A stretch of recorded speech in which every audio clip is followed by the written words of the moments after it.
Hello everyone, welcome to my channel. In today's video, we will be looking at Chiori's kit and her best builds. So without any further ado, let's get started. Chiori is a 5-star sub DPS just like Albedo, but excels in many areas. Let's start with Chiori's skills. Chiori's elemental skill summons a doll called Tamoto after performing a forward dash. This doll is Chiori's main source of damage, scaling with attack and defense. If there is a Geo construct on the field, an additional doll will be summoned. Another benefit of a Geo construct is that Chiori will receive 20% Geo damage bonus due to her Ascension 4 passive. The duration of Chiori's dolls is 17 seconds with a skill cooldown of 16 seconds. Chiori's elemental burst is a single strong nuke. The burst can easily hit 6-digit numbers if built correctly. Chiori's Ascension 1 passive is quite interesting. If Chiori jumps after using her elemental skill, you will automatically switch into the next character of your team, and Chiori's doll will deal additional damage. And if Chiori performs normal attack after using the skill, she will receive Geo Infusion for 5 seconds. If no action is performed, Chiori will receive Geo Infusion by default for 5 seconds. However, Chiori's main role is as a sub DPS and the duration of Geo Infusion is very short, so using her as a DPS at C0 is not possible. So Chiori's rotation will be as follows. If the burst is ready, use it first. Then use the elemental skill and jump. For Chiori's challenge priority, elemental skill comes first, followed by elemental burst. Normal attacks can be skipped. Now let's move on to the constellations.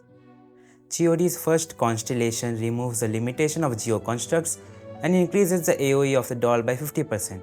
Now after using the elemental skill, Chiori will summon 2 dolls and also receive 20% Geo damage bonus from her Ascension 4 passive.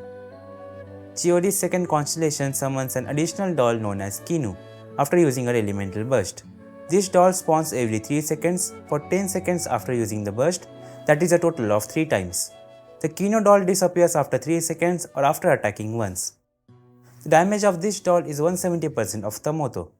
The third constellation increases the level of the elemental skill. Chiori's fourth constellation is connected to her Ascension 1 passive. After triggering Chiori's Ascension 1 passive, if you jump or perform normal attack after using the skill, for 8 seconds, an additional Kinu doll will be summoned every second along with the active character's normal, charged and plunge attacks up to a maximum of 3 dolls. The fifth constellation increases the level of the burst. Chiori's sixth constellation turns her into a main DPS. After triggering Chiori's Ascension 1 passive, that is if you jump or perform a normal attack after using her elemental skill, the cooldown of her skill is reduced by 12 seconds, meaning that the skill cooldown, which was previously 16 seconds, is now 4 seconds. This allows Chiori to maintain 100% Geo Infusion uptime. Additionally, the damage of Chiori's normal attacks is increased by 235% of her defense. So in short, all of Chiori's constellations except for her C3 and C5 are quite good. But still C0 Chiori is enough, you don't need to pull for constellations. If you want to pull for her constellations, then C1 is a good quality of life upgrade that removes Chiori's limitations and makes her more flexible. If you are confused whether to pull for her C1 or signature weapon, or if C1 is worth it for you or not, you can watch my other video. I will add the link to it in the description. Now let's move on to Chiori's artifacts. Chiori's best artifact sets are Husk of Opulent Dreams or Golden Troop.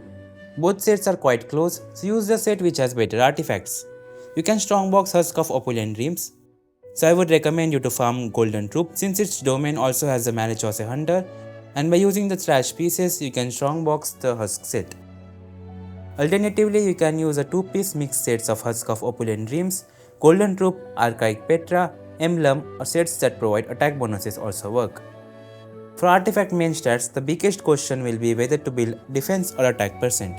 The answer is defense, simply because Chiori's defense scaling is higher. So defense on Sands, Geo damage bonus on Goblet and crit on Circlet. Defense Goblet with better substats can also be used if you don't have a good Geo damage bonus Goblet. Now for Chiori's energy requirements. Chiori's burst costs 50 energy, which is quite low, and Chiori is mostly used in MONO-GEO teams, which significantly reduces her energy requirements. So around 120 energy recharge in MONO-GEO teams will be sufficient. If there is only one Geo member in the team, then her energy requirements increase significantly. So I would suggest not focusing on energy recharge in such situations and instead focus on offensive stats like defense and crit. For Chiori's artifact substats, focus on crit stats and then defense. Attack or energy recharge substats are also decent. Now let's move on to Chiori's weapons. Chiori's best weapon is obviously her signature weapon, Uraku Misugiri.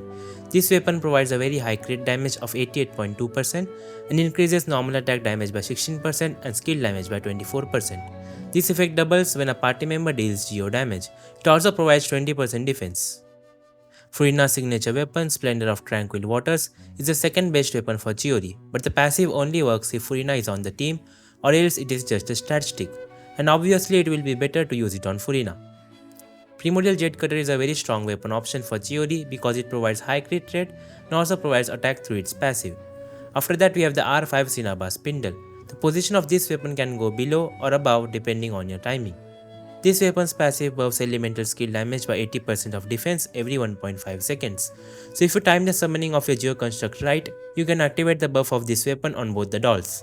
But it is quite difficult and really easy to mess up as you need precise timing.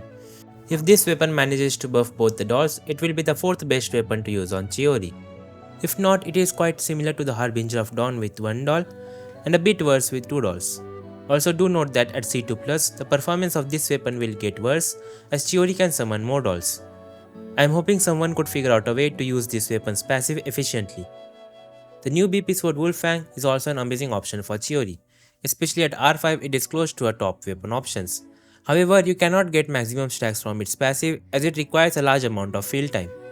You can manage to get up to 2 stacks on Chiori with this weapon. One is from the dash damage and the other from the initial hit of the doll. R1 Wolfang is also good, but R5 Harbinger of Dawn, which is a free weapon, performs better if its passive is maintained.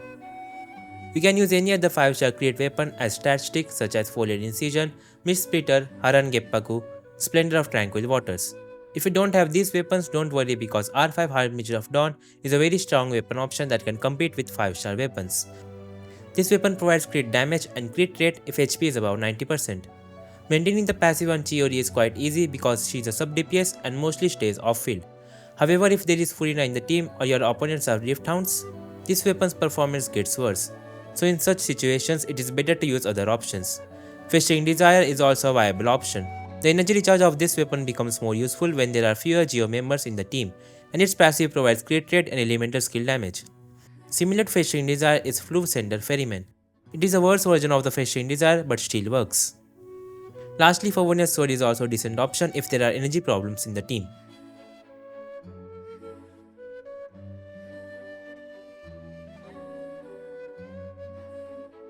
Now let's move on to team compositions. Chiori is a sub DPS that can fit into any Geo team. In short, Chiori is a better version of Albedo. C0 Chiori shines the most with teammates who can summon Geo constructs such as Itto, Ningguang, Zhongli, Geo Traveler and Albedo. Itto's elemental skill counts as a Geo construct and cannot be destroyed, making him one of the best teammates for Chiori. Zhongli is a staple teammate for Geo teams and also provides resistance trade. Zhongli's shield helps to maintain the passive of Harbinger of Dawn. Chiori also synergizes well with Albedo because he can summon Geo constructs and both of them deal high off-field damage. Goro is one of the best buffers for Geo teams and also for Chiori because he provides defense and Geo damage bonuses. Even without Geo constructs, Chiori performs decently better than Albedo. So in short, Chiori has good synergy with all Geo characters. Some team examples: Itto, Goro, Chiori, Flex. Noel, Goro, Chiori, Flex. Noel, Furina, Chiori, Flex. Navia, Furina, Chiori, Healer or Bennett. Navia, Zhongli, Yelan, Chiori. Ningguang, Chiori, Bennett, Zhongli. Sub DPS or buffers like Zhongli, Albedo, Bennett, Goro, etc. fit into the Flex slot. These are some team examples and you can create many more teams with Chiori. And with that, I will end this video. I hope you guys liked this video. Before you go, don't forget to like, share and subscribe and let me know in the comments if this video helped you. It will greatly help my channel. See you in the next video. Thanks for watching.